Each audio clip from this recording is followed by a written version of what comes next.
আসসালামু আলাইকুম। হ্যালো বন্ধুরা, কেমন আছেন সবাই? আশা করি সবাই ভালো আছেন। আমি আল্লাহর রহমতে অনেক ভালো আছি। ঝড়ের গতিতে ইউটিউবে ফলোয়ার বাড়বে। বন্ধুরা, পঞ্চম পর্বে আপনাদের সকলকে স্বাগতম। তো চলুন শুরু করি। ঝড়ের গতিতে ইউটিউবে ফলোয়ার এবার সত্যিই বাড়বে, যদি আপনি সত্যি মন থেকে ইউটিউবার হতে চান। বন্ধুরা, এই যুগে কে না চায় ইউটিউবার হতে? আপনি ভাবছেন আমি সব জেনে শুনে ইউটিউবে ঝাঁপিয়ে পড়বো? না বন্ধুরা, তাহলে বলবো আপনি বোকার রাজ্যে বসবাস করছেন। বন্ধুরা, ঝড়ের গতিতে এবার সত্যিই ফলোয়ার বাড়বে, যদি আপনি একটু খেয়াল করেন। কারণ আপনার একটু খেয়াল, একটু সতর্কতা, একটু ভাবনাটাই আপনাকে নিয়ে যাবে সেই সফলতার দ্বার প্রান্তে। বন্ধুরা, আপনি যখন কোনো ঐতিহাসিক স্থানকে দেখাবেন, তখন আপনারা এক জায়গা থেকে দেখাবেন না, কখনো উপর থেকে, কখনো নিচ থেকে, কখনো ডান, কখনো বাম। তো বন্ধুরা, যারা মনে করেন যে আমি তো সুন্দর না, আমার গায়ের রং চাপা, আমি কি ইউটিউবার হতে পারবো? কে বলছে নয় বন্ধুরা, সবাই ইউটিউবার হতে পারবে। আর কে বলছে আপনি সুন্দর নন? সৃষ্টিকর্তা আপনাকে সুন্দর করেই তৈরি করেছেন। সবচেয়ে ভালো সেই তো সুন্দর যার মন সুন্দর। তাই বন্ধুরা, মন দিয়ে ভিডিওটি দেখুন এবং দেখবেন আপনার সব কিছু সলভ হয়ে যাবে। বন্ধুরা, বাহ্যিক সৌন্দর্য চেয়ে মনকে সুন্দর করা আরও ভালো। তো যাই হোক, চলুন কথা না বাড়িয়ে আমরা ভিডিওকে কিভাবে সুন্দর করব আর কিভাবে আপনি হবেন স্মার্ট ইউটিউবার। বন্ধুরা, সব জায়গাতেই স্মার্টদের কদর বেশি। ফেসবুক বলেন, ইউটিউব বলেন, টুইটার, যেখানেই যান না কেন, স্মার্ট যেখানে লোকজন সেখানে। তাই নিজেকে স্মার্ট গড়ে তুলতে এবং স্মার্ট ভিডিও করতে আজকের আয়োজন। বন্ধুরা, যে কোনো ভিডিওকে সুন্দর করতে গেলে আগে প্রথমে তার গল্প স্ট্রং হওয়া জরুরি। যদি আপনি দেখেন কোনো জায়গায় গিয়ে যে সেই জায়গার স্থানটা তেমন সুন্দর না, তখন আপনাকে কি করতে হবে? সেই জায়গার স্থানকে সৌন্দর্য হতো না, বাড়তি সৌন্দর্য প্রয়োগ করতে হবে। আপনি এখন বলবেন যে জায়গা সুন্দর না, তাহলে আমি বাড়তি সৌন্দর্য কিভাবে সেখানে প্রয়োগ করব?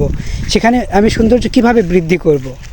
বন্ধুরা, যে জায়গা সুন্দর না সেখানেও কিন্তু সুন্দর করা যায়, সেখানেও ফুটিয়ে তোলা যায় সেই জায়গাকে আকর্ষণীয় করতে। কিভাবে করবেন? বন্ধুরা, আগে গল্প নির্বাচন করবেন, সুন্দর একটা স্ট্রং গল্প।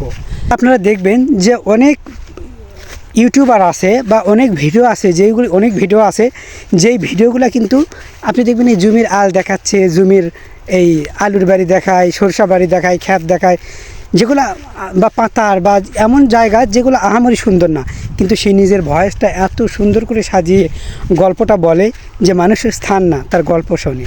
তাই যে কোনো জায়গায় যদি গিয়ে আপনি ভিডিও শ্যুট করেন, দেখেন যে সুন্দর না তেমন সেই জায়গা, সেখানে স্ট্রং একটা গল্প দিবেন, যে গল্পই যেন মানুষের হৃদয় ছুঁয়ে যায়।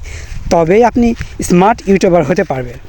বন্ধুরা, কোনো জায়গায় গিয়ে দেখলেন যে জায়গাটা অনেক সুন্দর, তাহলে সেই জায়গা যদি সামান্য স্বল্প সময়ের হয়, তাহলে যদি সেখানে কোনো গল্প সেট করতে চান, তাহলে সেই জায়গা সরাসরি দেখাবেন না। আগে কোনো গাছ, কোনো ফুল, রাস্তার ধারে কোনো সৌন্দর্য জিনিস শ্যুট করে নেওয়ার পর সেই জায়গা দেখাবেন, সেখানে গল্প এসে যাবে। আর যদি বলেন না আমি গল্প সেট করবো না, সেই স্থান এতটাই পপুলার যে দেখালেই মানুষ আপনাকে লুফে নেবে, তাহলে সেখানে গল্প দেওয়ার কোনো দরকার নেই। বন্ধুরা, যেই জায়গার কোয়ালিটি লো হবে, ভালো হবে না, দেখতে সুন্দর না, সেই জায়গায় একটা স্ট্রং গল্প সেট করবেন। আর যদি দেখেন যে জায়গার কোয়ালিটি এতটাই সুন্দর, এতটাই পপুলার, এতটা জনপ্রিয় সেই জায়গা নিয়ে যে দেখা মাত্রই মানুষ লুফে নেবে, তাহলে সেখানে স্ট্রং গল্প না হলেও চলবে। সামথিং কিছু বললেন, না বললেন, এই যে দেখুন, এই যে দেখুন তার সৌন্দর্য, এরকম কিছু শর্ট কথাগুলো বললেও চলবে, যদি সেই জায়গাটা পপুলার হয়। আপনি যেমন পপুলার জায়গা কি, যেরকম মিশরের পিরামিড আছে, জমজম আছে, কাবা শরীফ, মদিনা, বা এরকম যেগুলো স্থান আছে, যেই জায়গাগুলো এতটা জনপ্রিয়, মানুষ দেখা মাত্রই লুফে নেবে, এই জায়গায় যদি ভিডিও শ্যুট করেন, তাহলে সেখানে তেমন কিছু বলতে হয় না। জায়গাগুলো মানুষের চোখের প্রশান্তি, এই জায়গাগুলোতে স্ট্রং গল্প লাগে না, তেমন কিছু বলতেও হয় না। স্ট্রং গল্প যদি আপনি সব জায়গায় লাগাতে চান, তাহলে তো কোনো কথাই নেই, আপনি স্ট্রং ইউটিউবার। স্মার্টের সাথে সাথে আপনি স্ট্রং ইউটিউবার। বন্ধুরা, থাম্বনেল আর ভিডিওর জন্য মিল থাকে, এভাবে ভিডিও তৈরি করবেন। কারণ থাম্বনেলে যা লেখছেন ওইটা যদি ভিডিওতে একটু না থাকে, তাহলে কিন্তু সেই ভিডিওটা লোকজন দেখবে না, অ্যাকসেপ্ট করবে না, এতে করে আপনার ক্ষতি হবে, ইউটিউবের ভিউয়ার্স কমে যাবে। তাই বন্ধুরা, অবশ্যই থাম্বনেলকে মিল রেখে ভিডিওটি তৈরি করুন।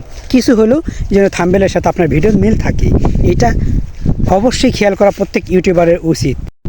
তো বন্ধুরা, যদি আজকের ভিডিওটি আপনাদের ভালো লেগে থাকে, তাহলে অবশ্যই লাইক, কমেন্ট এবং শেয়ার করবেন।